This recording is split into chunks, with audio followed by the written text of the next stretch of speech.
Shalom, selamat pagi Bapak Ibu yang saudara yang dikasihi Tuhan. Itu warta GKI Pahlawan Magelang Minggu tanggal 15 Mei 2022. Yang pertama, kebaktian pada hari Minggu tanggal 15 Mei 2002 akan dilayani oleh Pendeta Ciko Kwetlim. Yang kedua, paduan suara. Diberitahukan kepada segenap anggota jemaat GKI Pahlawan Magelang bahwa latihan paduan suara akan diadakan setiap Rabu dan dimulai pada tanggal 18 Mei 2002 pukul 18 di gereja. Untuk itu mohon dukungan segenap anggota paduan suara juga GKI Pahlawan Magelang. Yang ketiga, Bapak Ibu, adalah ibadah padang. Dalam rangka memperingati kenaikan Tuhan Yesus ke surga, maka GKI Pahlawan Magelang akan mengadakan ibadah padang pada tanggal 26 Mei 2002 pukul 8 sampai dengan selesai dan bertempat di Senjakala Village yang alamatnya di Pondok Utara, Banyuwangi, Kecamatan Bandungan, Kabupaten Magelang. Untuk pendaftaran dapat menghubungi melalui grup WA GKI Pahlawan atau grup WA GKI Pahlawan di telepon 082 1414 10 282 atau bisa juga di kantor gereja. Yang paling lambat tanggal 24 Mei 2022. Juga bagi yang bisa membawa kendaraan pribadi, dimohonkan untuk menginformasikan ke gereja, dan bagi yang membawa mobil, apabila berkenan untuk menambah penumpang, dapat menginformasikan di list pendaftaran. Demikian untuk warta ibadah padang. Untuk yang keempat, peneguhan dan pemberkatan pernikahan. Bila Tuhan menghendaki dan tidak ada surat keberatan yang sah masuk sampai tanggal 29 Mei 2022, maka pada hari Sabtu tanggal 4 Juni 2022 pukul 9.30 Majelis Jemaat GKI Pahlawan Magelang akan melaksanakan pelayanan peneguhan dan pemberkatan pernikahan atas diri Saudara Erwin Prasetyo dan juga Saudari Aprilia Dwi Gloriani. Peneguhan dan pemberkatan pernikahan ini akan dilayani Pendeta Ciko Kwetlim. Mohon dukungan doa segenap anggota jemaat GKI Pahlawan. Yang kelima adalah dalam rangka tukar mimbar GKI Klasis Magelang, maka pada kebaktian hari Minggu tanggal 29 Mei 2022 pukul 7.30 WIB akan ditambahkan satu kantong kolektor warna putih yang akan digunakan untuk dana kebersamaan Klasis. Mohon perhatian segenap anggota jemaat dan simpatisan. Demikian Bapak Ibu untuk warta lisan. Untuk yang selengkapnya dapat Bapak Ibu baca di grup WA GKI Magelang. Dan bagi Bapak Ibu atau saudara yang baru pertama kali hadir dalam kebaktian GKI ini, kami Majelis Jemaat mengucapkan selamat datang dan selamat beribadah. Bapak Ibu, sebelum kita memulai ibadah ini, marilah kita mengambil saat teduh sejenak. Saat teduh dimulai.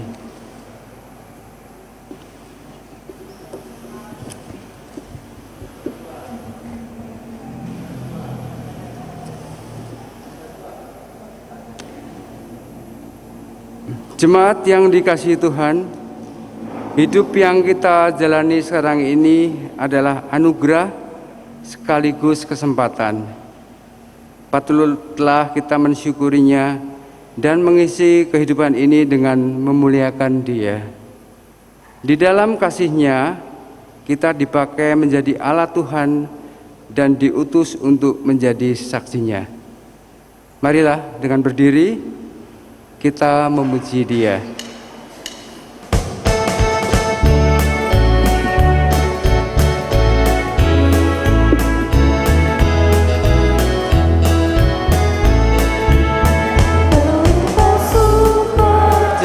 sukacita di hatiku, di hatiku, di hatiku, sukacita di hatiku, tetap di hatiku. Aku bersyukur, bersukacita, kasih di dalamku. Aku bersyukur, bersukacita, kasih Tuhan diam di dalamku.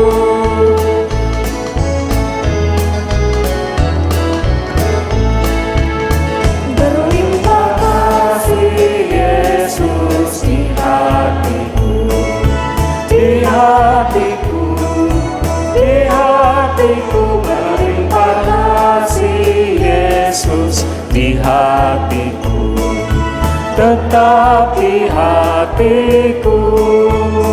Aku bersyukur, bersukacita, kasih Tuhan diam di dalamku.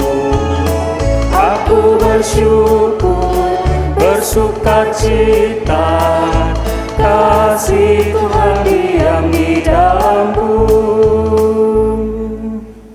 Kebaktian ini terjadi karena pertolongan yang datang dari Tuhan Sang Pencipta langit dan bumi, yang kasih setianya abadi memelihara seluruh ciptaannya. Amin.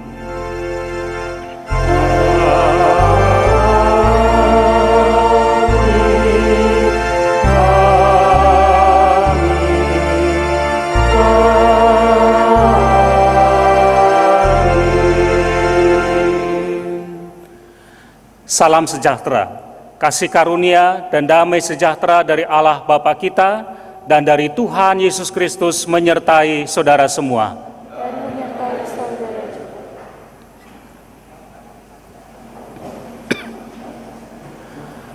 Saudara-saudara yang dikasihi oleh Tuhan, kita bersyukur kepada Tuhan yang telah memanggil kita untuk bersama-sama datang berbakti kepadanya pada hari ini.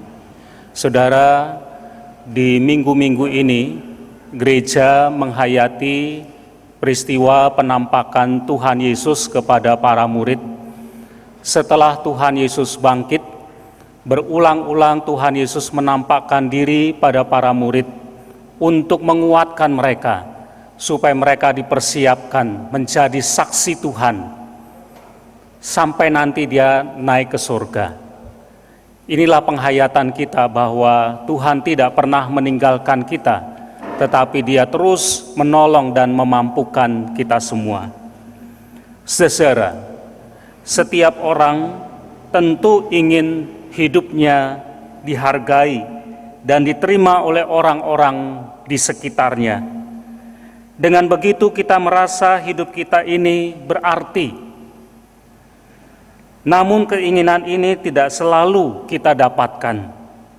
Ada pengalaman kita yang menunjukkan bahwa kita tidak dihargai oleh orang lain. Kita tidak diterima oleh orang lain. Hal ini bisa membuat kita menjadi kecewa dan kemudian membalas apa yang kita terima dari orang lain. Sesungguhnya Tuhan Yesus mengajar kita seperti Dia. Walaupun dia ditolak, tetapi dia tetap mengasihi orang-orang yang menolaknya.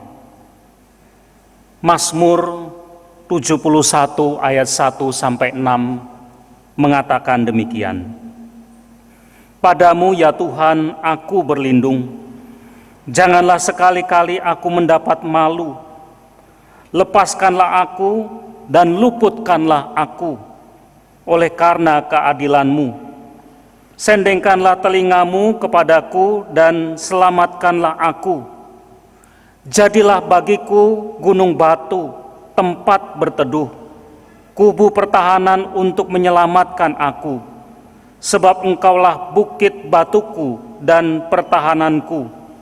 Ya Allahku, luputkanlah aku dari tangan orang fasik, dari cengkeraman orang-orang yang lalim dan kejam, sebab Engkaulah harapanku ya Tuhan, kepercayaanku sejak masa muda, ya Allah. Kepadamulah aku bertopang mulai dari kandungan. Engkau telah mengeluarkan aku dari perut ibuku. Engkaulah yang selalu kupuji-puji.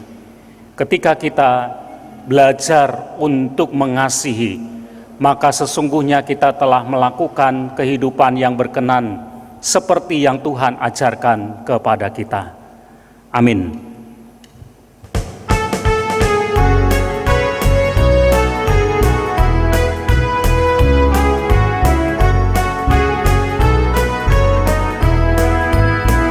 Jika padaku ditanyakan apa akan ku beritakan pada dunia yang penuh penderitaan, kan ku sampaikan kabar baik pada orang-orang miskin, pembebasan bagi orang yang ditawan, yang buta dapat penglihatan, yang tertindas dibebaskan. Sungguh tahun rahmat Tuhan sudah tiba, kerajaan Allah penuh kurnia, itu berita bagi isi dunia.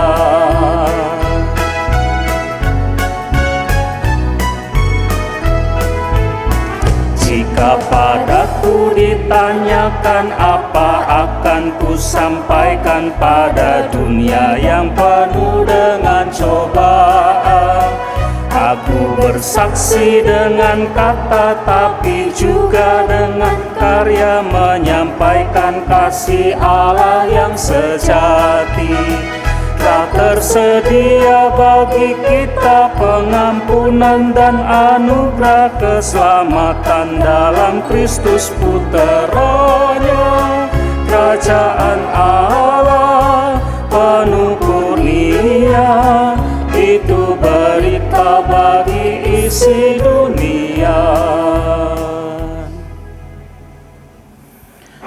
Sesera, mari kita datang pada Tuhan untuk mengaku dosa kita. Saudara, marilah kita sejenak melihat kembali kehidupan yang telah kita jalani selama ini. Kita semua dipanggil dan diutus untuk menjadi saksi Tuhan bagi dunia ini. Kita adalah saksi Tuhan melalui pikiran, perkataan, dan perbuatan kita. Namun, apakah kehidupan kita telah sungguh-sungguh menjadi kesaksian bagi orang lain? Atau justru kehidupan kita seringkali menjadi batu sandungan? Marilah kita berdoa untuk mengaku dosa dan meminta pengampunan dari Tuhan.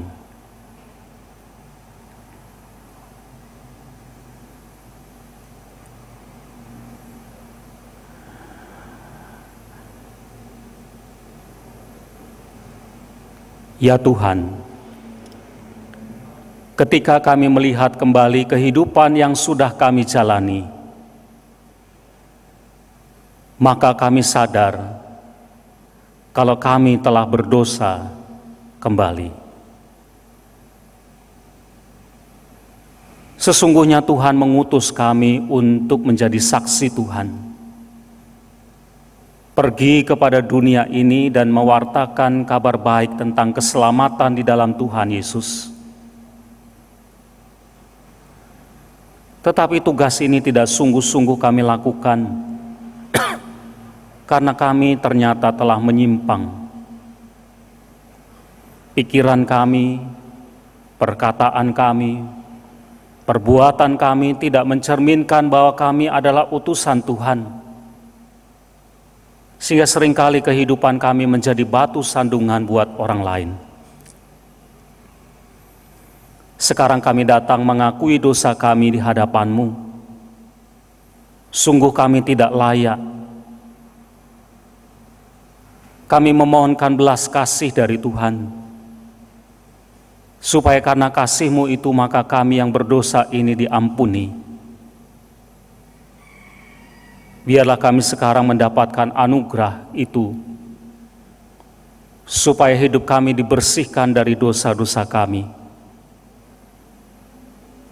Dan kami serahkan hidup kami pada Tuhan, agar Tuhan menuntun kami untuk menjalani hidup yang benar, yang berkenan di hadapan Tuhan. Bapa di surga, kasihanilah kami, ampunilah dosa-dosa kami.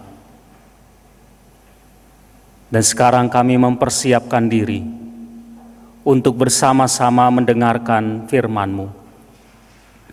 Firman kehidupan yang menuntun kami untuk menjalani hidup yang benar itu di hadapan Tuhan.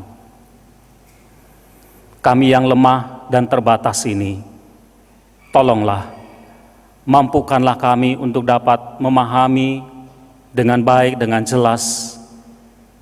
Roh Kudus, pimpinlah kami semua, hati kami terbuka. Hidup kami serahkan supaya Tuhan membentuk kami menjadi seperti yang Tuhan inginkan. Pakai hamba-Mu yang penuh dengan kelemahan ini, supaya hamba-Mu menjadi alat-Mu, memberitakan kebenarannya.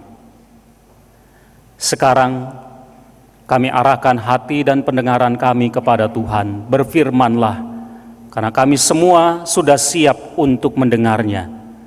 Kami berdoa di dalam nama Tuhan Yesus Kristus. Amin. Mari kita bangkit berdiri. Dengarkanlah firman Tuhan yang tertulis di dalam Injil Yohanes pasal 13, mulai ayat 31 sampai ayat yang ke-35.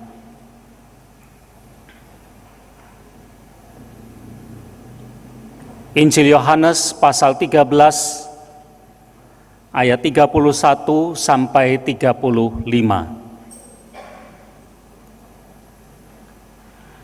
Sesudah Yudas pergi, berkatalah Yesus, "Sekarang Anak Manusia dipermuliakan dan Allah dipermuliakan di dalam Dia.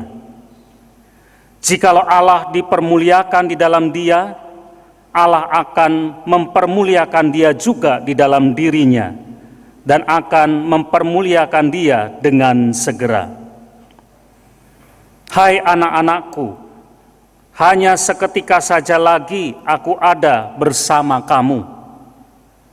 Kamu akan mencari aku, dan seperti yang sudah kukatakan kepada orang-orang Yahudi, ke tempat aku pergi tidak mungkin kamu datang. Demikian pula aku mengatakannya sekarang juga kepada kamu. Aku memberikan perintah baru kepada kamu, yaitu supaya kamu saling mengasihi. Sama seperti aku telah mengasihi kamu, demikian pula kamu harus saling mengasihi. Dengan demikian semua orang akan tahu bahwa kamu adalah murid-muridku, yaitu jikalau kamu saling mengasihi." Sesudah demikianlah Injil Tuhan Yesus Kristus. Berbahagialah mereka yang mendengarkan firman Allah dan yang memeliharanya. Haleluya.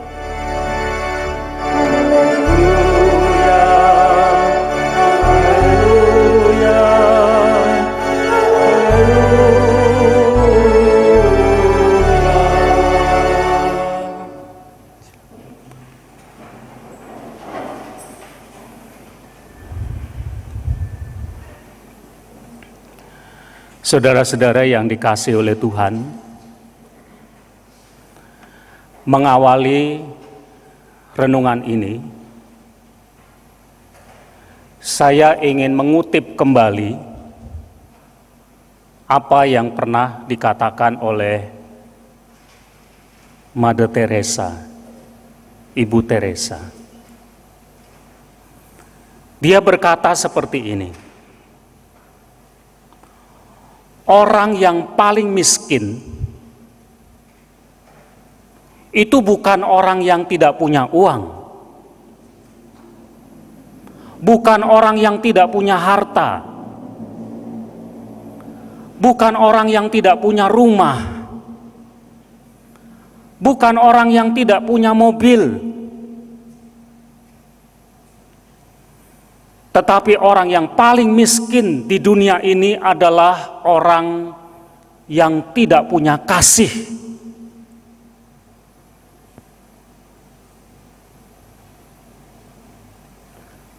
Bagian yang lain dia mengatakan begini, penyakit yang paling berbahaya itu bukan sakit kusta, bukan sakit kanker, bukan sakit jantung. Kalau sekarang ini bukan COVID, bukan hepatitis. Tetapi penyakit yang paling berbahaya adalah kalau orang tidak punya kasih dalam hidupnya. Begitu dia nyatakan. Mari kita bertanya, apakah yang dia nyatakan itu benar? Ya, benar saudara. Dunia kita adalah dunia yang semacam itu. Dunia kita, kehidupan kita adalah dunia yang miskin, dunia yang sakit. Kenapa? Karena di dalamnya tidak ada kasih atau kehilangan kasih. Coba saja kita perhatikan bagaimana kehidupan dunia ini, bagaimana kehidupan kita. Dunia yang dipenuhi dengan konflik, dengan permusuhan, perang, dunia yang penuh dengan kejahatan, dunia yang penuh dengan orang-orang yang cuma mementingkan dirinya sendiri dan tidak peduli kepada orang lain, dunia yang rusak yang sedang menuju kepada kehancurannya. Dengan segala yang terjadi dalam kehidupan dunia ini adalah gambaran dunia yang miskin, dunia yang sakit karena tidak ada kasih. Di dunia ini sulit mungkin bagi kita untuk menemukan orang yang betul-betul mempraktekkan kasih dalam hidupnya. Orang yang melakukan kasih sepertinya menjadi orang yang langka. Sulit untuk melakukan kasih. Kalaupun kita bisa melakukan kasih di dunia ini, biasanya kasih kita itu terbatas sekali. Kita hanya bisa mengasihi orang-orang yang menurut kita adalah orang yang baik. Kita hanya bisa mengasihi orang-orang yang dekat dengan kita, atau mungkin kita hanya bisa mengasihi orang-orang tertentu yang menjadi bagian dari kelompok kita. Di luar dari itu, orang yang berbeda pandangan, orang yang berbeda pendapat, orang yang konflik dengan kita, orang yang berbeda suku, berbeda agama, sulit bagi kita untuk melakukan yang namanya kasih. Dunia kita adalah dunia yang miskin dan sakit karena tidak ada kasih. Bukan cuma di dunia, dalam kehidupan keluarga pun juga begitu. Seringkali dalam kehidupan keluarga kita kehilangan kasih. Suami dan istri tidak ada lagi kasih. Karena itu tidak heran terjadi yang namanya perceraian, perselingkuhan. Suami istri sudah kehilangan kasih. Orang tua dengan anak seperti itu. Kakak dengan adik, saudara kehilangan kasih satu dengan yang lain.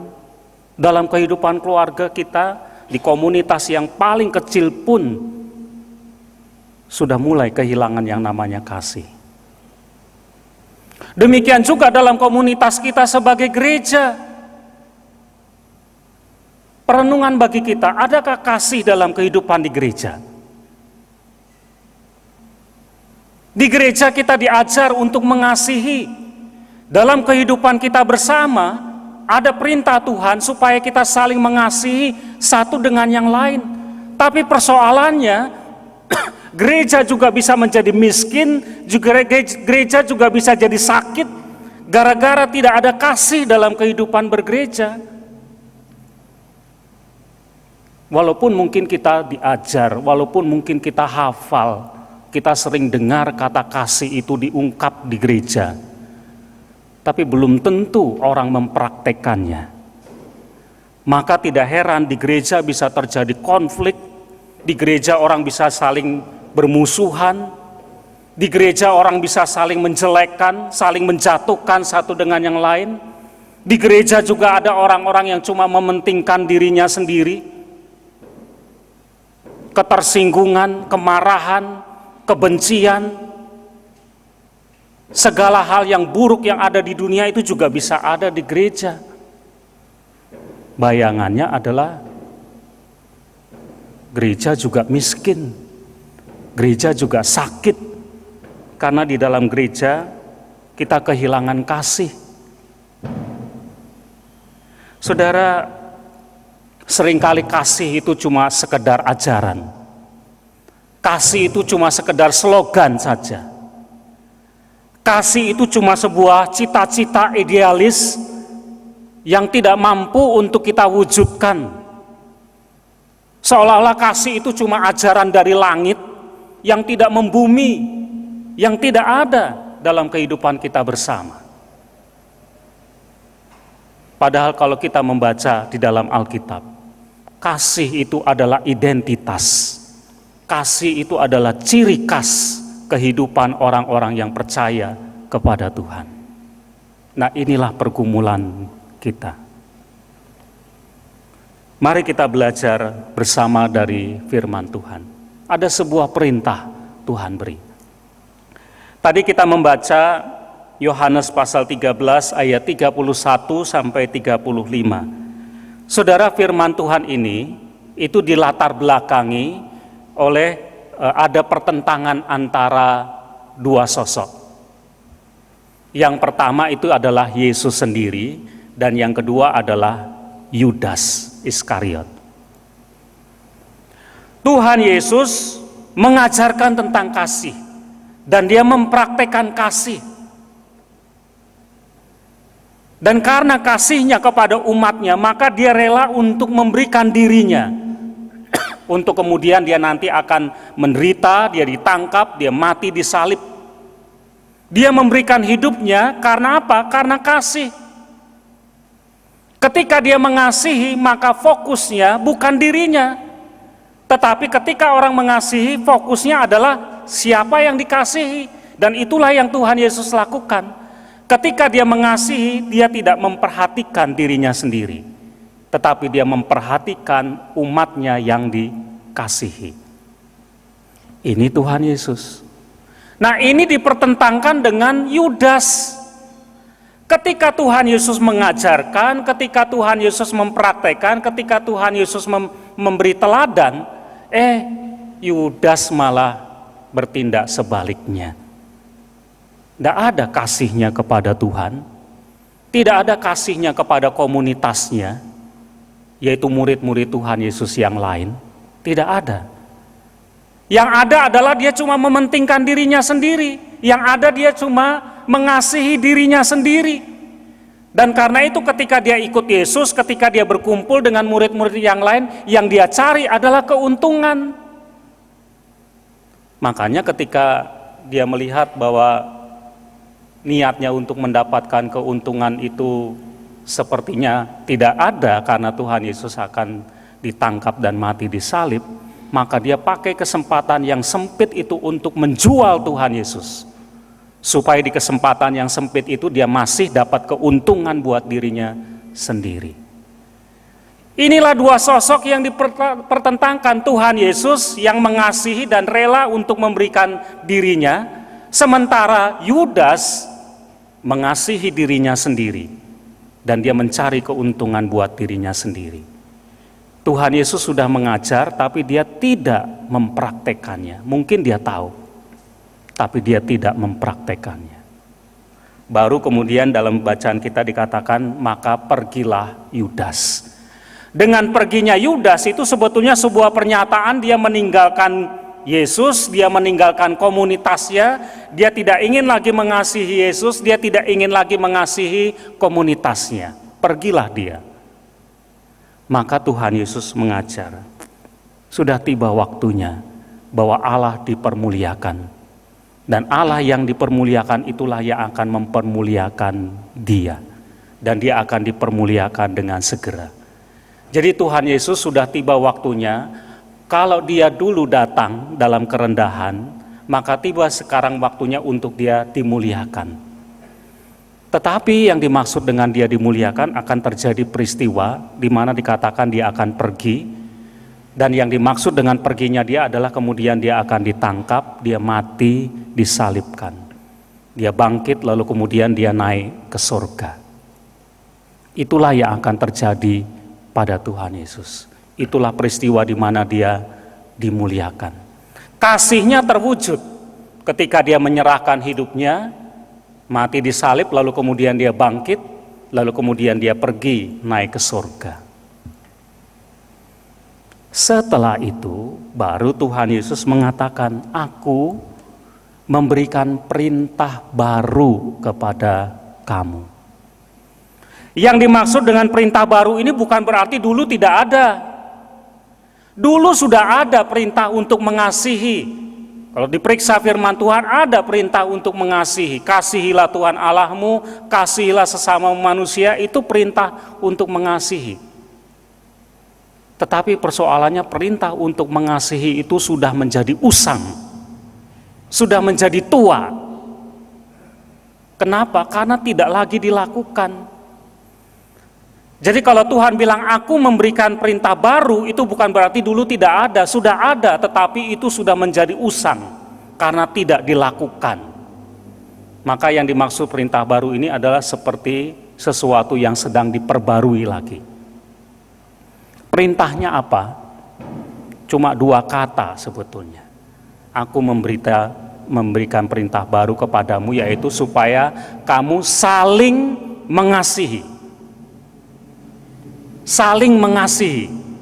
Dan kata ini disebut 3 kali. Kamu harus saling mengasihi seperti aku sudah mengasihi kamu. Kamu harus saling mengasihi. Dunia akan percaya, dunia akan tahu kamu muridku kalau kamu saling mengasihi. 3 kali disebut. Yang namanya saling itu kan berarti 2 pihak ya. Ini ada pihak 1, ini pihak 2. 2 pihak ini berinteraksi.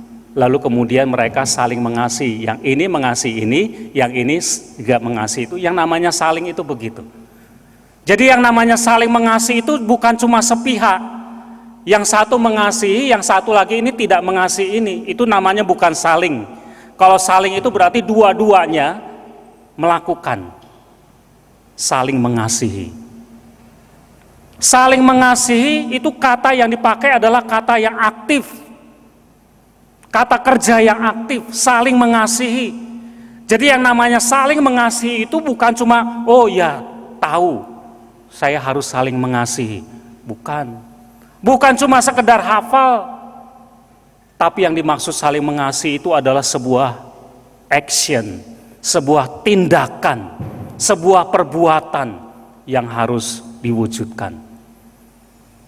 Kalau 2 pihak ini saling mengasihi, yang ini memberikan kasih, yang ini juga membalas memberikan kasih, maka terjadi saling itu. Dan tindakan itu sudah terwujud karena nyata, bukan cuma sekedar diketahui. Inilah perintah Tuhan, inilah perintah yang baru, inilah perintah yang diperbarui untuk apa? Dilakukan. Kalau namanya perintah dari Tuhan, itu bukan pilihan, boleh ya, boleh tidak. Tidak ada prasyarat yang mengharuskan orang melakukan atau tidak. Jadi yang namanya kasih itu ya harus, bukan kalau bisa. Ya kalau sempat, kalau tidak ada masalah, tidak ada syarat semacam itu. Perintah itu harus dilakukan. Nah dari firman Tuhan ini kita belajar saudara. Belajarnya adalah bahwa kita juga sudah diajar tentang kasih. Berapa banyak kita mendengar kata kasih? Sangat sering. Di gereja sangat sering. Kita sudah terima pengajaran tentang yang namanya kasih. Bahkan mungkin kita hafal Matius pasal 22 itu kan, hafal ya. Kasihlah Tuhan Allahmu dengan segenap hatimu. Kasihlah sesama manusia seperti dirimu sendiri. Hafal kita. Hafal. Tapi itu saja tidak cukup. Apa yang ada, konsep tentang kasih yang ada di pikiran kita, itu tidak cukup cuma sekedar menjadi pengetahuan. Karena kasih itu bukan cuma sekedar pengetahuan. Kasih itu adalah sebuah tindakan. Maka memang saudara tidak akan pernah bisa menemukan definisi kata kasih itu. Tidak ada dalam Alkitab. Kenapa? Karena kasih itu bukan konsep, bukan teori. Tapi kasih itu adalah tindakan. Dan kasih yang Tuhan ajarkan adalah ya kasih seperti yang itu yang harus kita lakukan. Seperti di sini tadi dikatakan, seperti aku sudah mengasihi kamu, maka kamu harus saling mengasihi. Jadi dasar kita adalah kasih yang Tuhan ajar. Bukan kasih seperti yang kita pikirkan loh, tapi yang seperti Tuhan ajar. Kasih yang bagaimana? Kasih yang mulia, kasih yang agung, kasih yang agape. Kasih ini luar biasa, makanya di dalam 1 Korintus pasal 13 dikatakan, kalau kamu punya iman yang sempurna, yang bisa memindahkan gunung, tapi kalau kamu tidak punya kasih, percuma. Kamu bisa melakukan apapun, bahkan bisa menyerahkan hidupmu, bisa menyerahkan tubuhmu untuk dibakar. Tapi kalau kamu tidak punya kasih, percuma. Kamu bisa berkata-kata dengan bahasa manusia, bahasa malaikat, dengan bahasa yang tinggi, dengan apapun, tapi kalau kamu tidak punya kasih, itu seperti gong yang berkumandang dan canang yang gemerincing. Cuma muni tok, tidak ada artinya.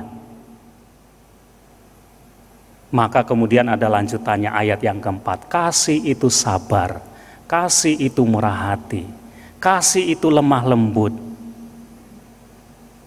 Itu tindakan, itu bukan definisi, itu tindakan.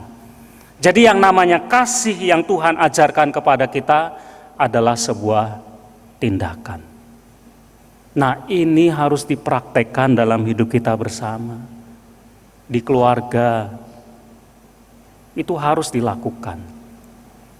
Di masyarakat yang seperti ini, ya itu yang harus kita lakukan. Di gereja, apalagi gitu ya kalau di gereja ya, kasih itu harus betul-betul dipraktekkan. Saling, satu dengan yang lain melakukannya. Maka segala penghalang kalau ada dua pihak, mau melakukan kasih lalu kemudian di tengahnya ini ada penghalang, penghalangnya itu mungkin konflik, penghalangnya ini mungkin pementingan diri sendiri, egois. Penghalang ini harus diambil nih, supaya dua pihak ini bisa saling mengasihi. Segala penghambatnya itu harus dibuang. Saya ingin ceritakan kembali sebuah ilustrasi seperti ini. Satu kali ada seorang pelukis. Dia ingin melukis perjamuan malam terakhir Tuhan Yesus dengan murid-muridnya. Maka mulailah dia melukis. Yang pertama dia lukis adalah murid-muridnya Tuhan Yesus dulu, nanti Tuhan Yesus yang terakhir. Maka dia selesaikan lukisan para murid Tuhan Yesus. Setelah beberapa waktu, tiba waktunya bagi dia untuk melukis Yesus. Wajah Yesus yang penuh kasih, sosok Yesus dia mau lukis. Tapi ketika dia mau melukis itu, tiba-tiba dia menghadapi persoalan dengan temannya. Ada konflik. Dia punya seorang teman baik dan kemudian ada perselisihan di antara mereka, sehingga terjadi konflik. yang membuat dia begitu marah, begitu kecewa, dia benci, dia dendam dengan temannya ini. Nah, ketika dia mau melukis wajahnya Yesus, dia tidak bisa melakukannya. Kenapa? Karena setiap kali dia mau melukis wajahnya Yesus, yang teringat adalah wajah temannya yang dia benci. Akibatnya dia tidak pernah berhasil untuk melukis wajahnya Yesus. Dia ceritakan ini, pergumulannya ini kepada temannya yang lain. Dan temannya mengatakan begini kepada dia, apakah kamu mengasihi dia? Ketika ditanya seperti itu, pelukis ini tidak bisa menjawab. Kalau dulu ketika hubungan mereka masih baik-baik saja, mungkin dia akan mengatakan, ya tentu aku mengasihi. Tapi sekarang dengan adanya konflik, permusuhan ini, dia tidak bisa jawab itu. Artinya dia tidak bisa mengasihi. Lalu temannya mengatakan begini kepada dia, sekarang pergilah kepadanya, maafkan dia. Ketika dia mendengar nasihat dari temannya ini, dia berontak. Loh, kok gitu? Yang salah siapa? Yang salah kan sana. Mestinya sana yang datang kepada saya minta maaf. Kan begitu pikirnya dia gitu.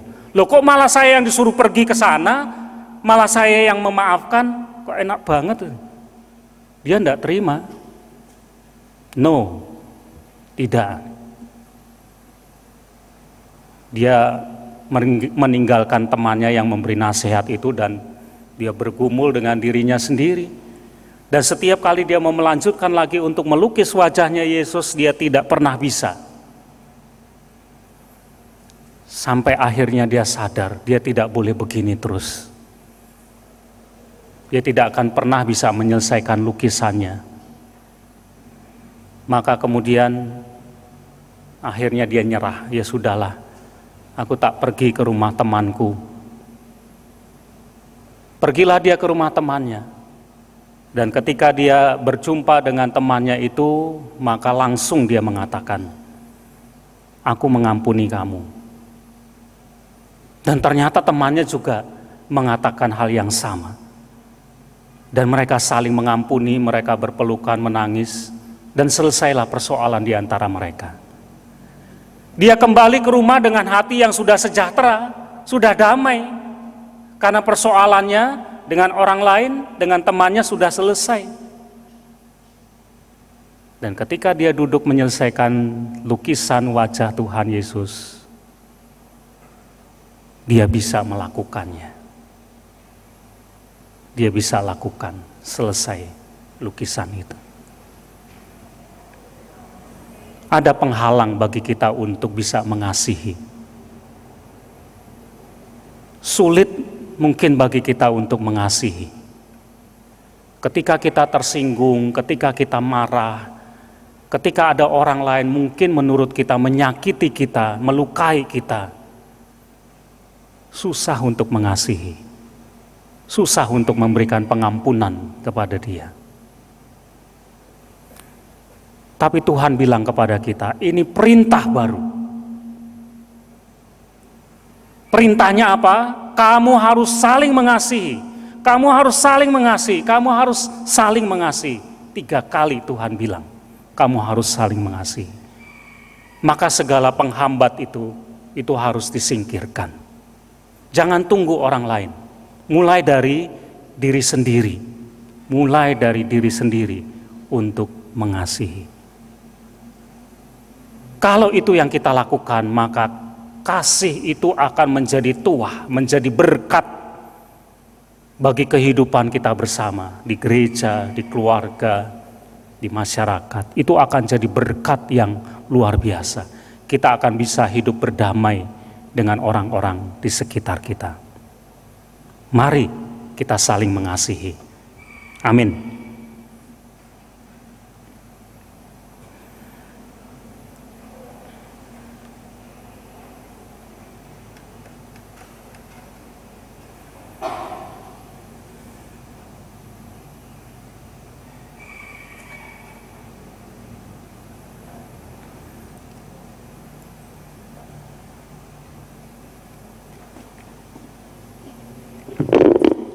Jemaat diundang untuk bangkit berdiri. Bersama dengan umat Allah di masa lalu, masa kini, dan masa depan, marilah kita ikrarkan pengakuan iman kita sesuai pengakuan Imam Rasuli demikian. Aku percaya kepada Allah Bapa yang Maha Kuasa, Khalik langit dan bumi, dan kepada Yesus Kristus anaknya yang tunggal Tuhan kita, yang dikandung dari Roh Kudus, lahir dari anak darah Maria, yang menderita sengsara di bawah pemerintahan Pontius Pilatus, disalibkan, mati dan dikuburkan, turun ke dalam kerajaan maut. Pada hari yang ketiga, bangkit pula dari antara orang mati, naik ke surga, duduk di sebelah kanan Allah Bapa yang Maha Kuasa. Dan dari sana ia akan datang untuk menghakimi orang yang hidup dan yang mati. Aku percaya kepada Roh Kudus, gereja yang kudus dan am, persekutuan orang kudus, pengampunan dosa, kebangkitan orang mati, dan hidup yang kekal. Amin. Jemaat dipersilakan duduk kembali. Saudara, sebelum kita berdoa, tadi telah diwartakan lisan, tapi kami perlu menegaskan kembali warta ini. Pada hari Kamis, tanggal 26 Mei yang akan datang, gereja merayakan peristiwa kenaikan Tuhan Yesus ke surga. Itu hari raya gereja. Hari Kamis dijadikan hari libur nasional. Nah, kita akan bersama-sama berbakti pada hari peringatan kenaikan Tuhan Yesus ke surga itu. Namun kebaktian kita tidak akan dilakukan di sini, di gedung gereja, tapi kita akan mengadakan kebaktian di luar, atau kebaktian padang di tempat terbuka. Dan majelis merencanakan akan mengadakan kebaktian peringatan kenaikan Tuhan Yesus ke surga, dan juga menikmati kebersamaan jemaat itu di daerah Mendak, Banyuwangi. Dari sini ke arah Bandungan ada lampu merah di Terasan, belok kiri. Itu ada sebuah tempat yang namanya Senjakala Village. Kita akan mengadakan kebaktian dan menikmati kebersamaan di sana. Nah, kami berharap saudara-saudara semua bisa ikut kebaktian ini. Namun saudara-saudara harus mendaftar supaya kami bisa mempersiapkan segala hal yang diperlukan akomodasinya. Jadi saudara harus mendaftar. Pendaftarannya tidak sulit, bisa melalui WA kepada gereja, ada nomor WA gereja, atau di WA grup GKI Pahlawan, atau sarana yang lain lewat kantor gereja, atau titip pada seseorang untuk didaftarkan. Siapa saja boleh ikut dalam acara ini. Kami mohon segera mendaftar, paling lambat nanti tanggal 24 Mei pendaftaran terakhir. Target kita adalah kurang lebih 100 orang bisa berbakti bersama-sama. Mari kami mengundang saudara untuk segera mendaftarkan dengan sarana yang ada, supaya kita bersama-sama bisa berbakti di sana dan menikmati kebersamaan. Demikian saudara, sekarang mari kita satukan hati, kita berdoa, kita naikkan doa syafaat kita.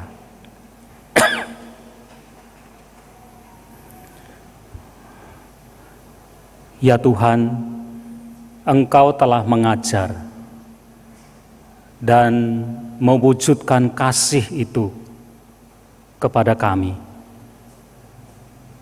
Ketika Engkau mati di atas kayu salib, Engkau telah memberikan diri-Mu sebagai bukti kasih-Mu kepada kami. Dan sekarang Engkau juga menghendaki supaya kami memiliki kasih seperti itu, mewujudkannya dalam kehidupan kami. Sekalipun kami juga sadar ya Tuhan, seringkali kami telah kehilangan kasih. Kami menjadi seperti orang-orang yang miskin dan sakit oleh karena tidak ada kasih itu dalam kehidupan kami.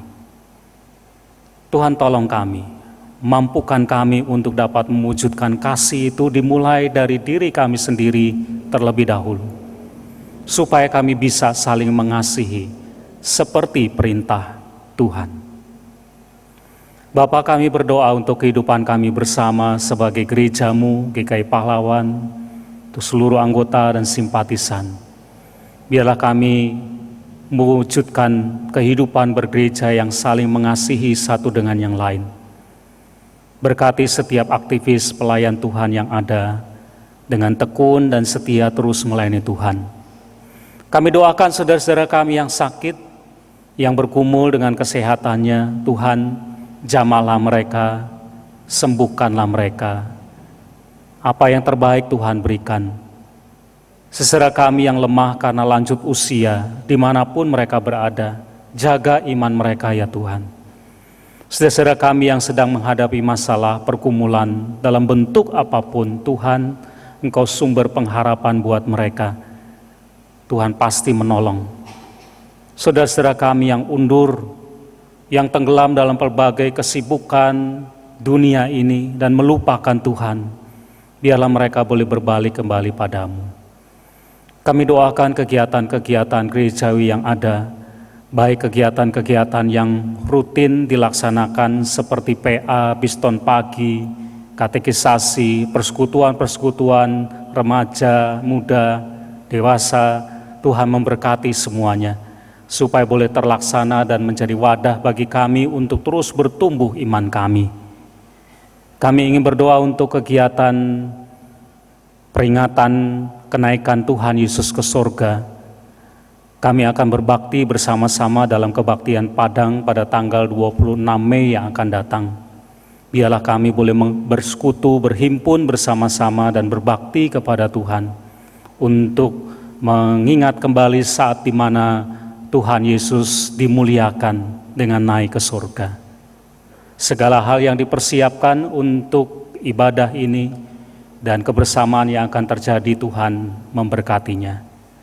Kami berdoa untuk situasi di sekitar kami bersyukur untuk pandemi yang berangsur-angsur kehidupan kami dipulihkan oleh Tuhan, dan kami percaya semua terjadi karena kuasa dan pertolongan Tuhan. Namun kami terus berlindung kepada Tuhan dari semua ancaman yang masih bisa terus terjadi dalam bentuk apapun. Kami serahkan hidup kami dalam tangan Tuhan. Kami ingin berdoa untuk perdamaian di dunia ini, Tuhan menolong, menyertai, sehingga sungguh-sungguh kami boleh menikmati kasih Tuhan juga di dunia ini. Bangsa dan negara kami serahkan di tengah berbagai pergumulan yang begitu banyak. Tuhan pimpin dan sertai bangsa dan negara kami. Pada akhirnya kami ingin serahkan seluruh hidup kami dalam tangan Tuhan, karena kami percaya dan yakin bahwa Tuhan beserta dengan kami, dan karena itu kami serahkan masa depan kami hanya kepadamu. Terima kasih Bapa, dan sekarang kami ingin berdoa dengan doa yang Tuhan Yesus ajarkan kepada kami. Bapa kami yang di surga, dikuduskanlah namamu, datanglah kerajaan-Mu, jadilah kehendak-Mu di bumi seperti di surga. Berikanlah kami pada hari ini makanan kami yang secukupnya, dan ampunilah kami akan kesalahan kami, seperti kami juga mengampuni orang yang bersalah kepada kami. Dan janganlah membawa kami ke dalam pencobaan, tetapi lepaskanlah kami dari yang jahat. Karena Engkaulah yang punya kerajaan dan kuasa dan kemuliaan sampai selama-lamanya. Amin.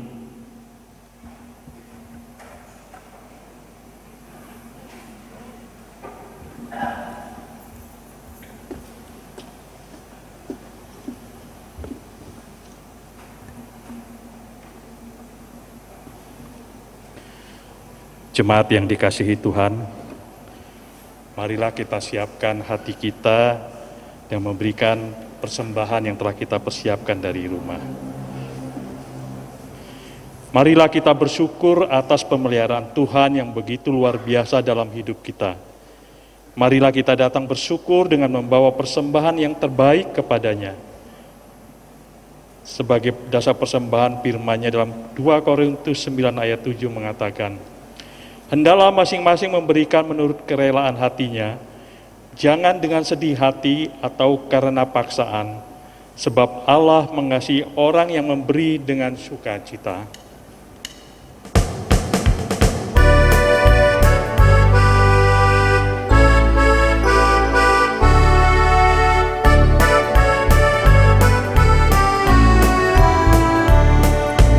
Bila taufan keras melanda hidupmu, bila putus asa dan letih lesu, berkat Tuhan satu-satu hitunglah, kau niscaya kagum oleh kasih-Nya.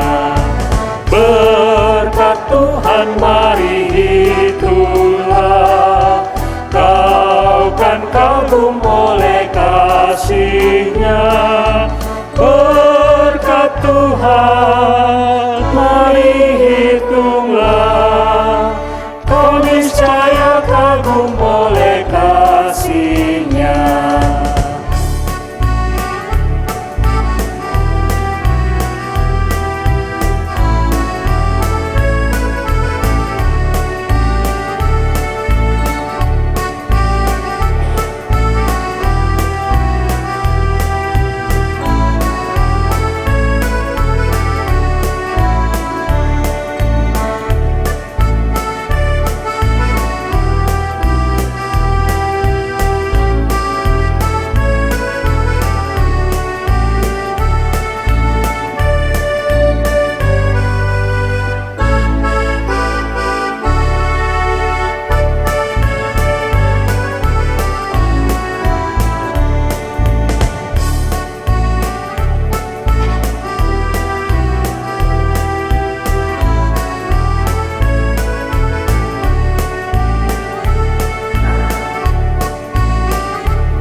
Harta orang lain, ingat janji Kristus yang lebih permai. Hitunglah berkat yang tidak terbeli, milikmu di surga tiada terperi.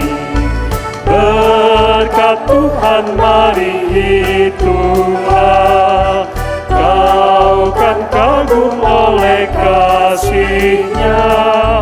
Berkat Tuhan mari hitunglah, kau niscaya kagum oleh kasih-Nya. Hai jemaat Tuhan, kita doakan persembahan kita. Segala puji dan syukur Tuhan kami panjatkan kehadiran Engkau. Terima kasih hari ini, saat ini Engkau telah perkenankan kami untuk mendengar firman-Mu. Biarlah Engkau ajarkan kami tentang kasih Tuhan, karena kami tahu Engkaulah sumber kasih itu. Tuhan, saat ini kami juga memberikan persembahan apa yang telah Engkau berikan ke dalam kehidupan kami. Berkatilah dan sucikanlah persembahan ini Tuhan. Berkati orang-orang yang telah memberikan persembahan ini, dan juga berkati tangan-tangan yang mengelola persembahan ini. Biarlah semua persembahan ini untuk kemuliaan nama Tuhan saja. Di dalam nama Tuhan Yesus Kristus, Tuhan dan Juru Selamat kami yang hidup, kami sampaikan doa ini. Amin.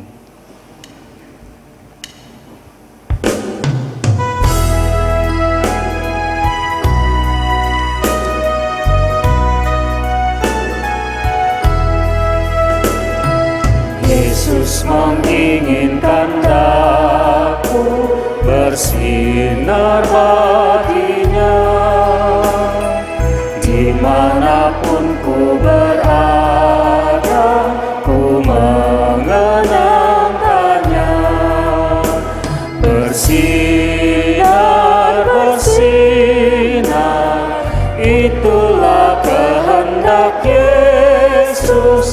bersinar, bersinar, aku bersinar terus.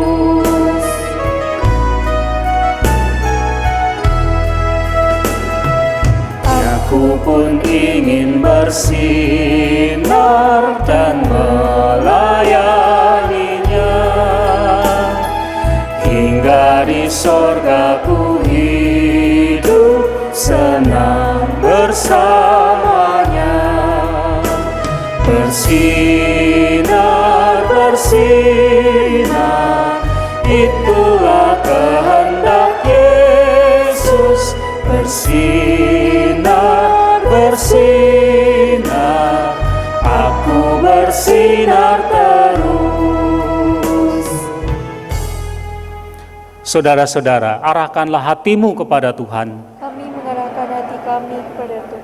Jadilah saksi Kristus. Syukur kepada Allah, Terpujilah Tuhan. kini dan selamanya. Dan sekarang terimalah berkat dari Tuhan. Tuhan memberkati engkau dan melindungi engkau. Tuhan menyinari engkau dengan wajah-Nya dan memberi engkau kasih karunia.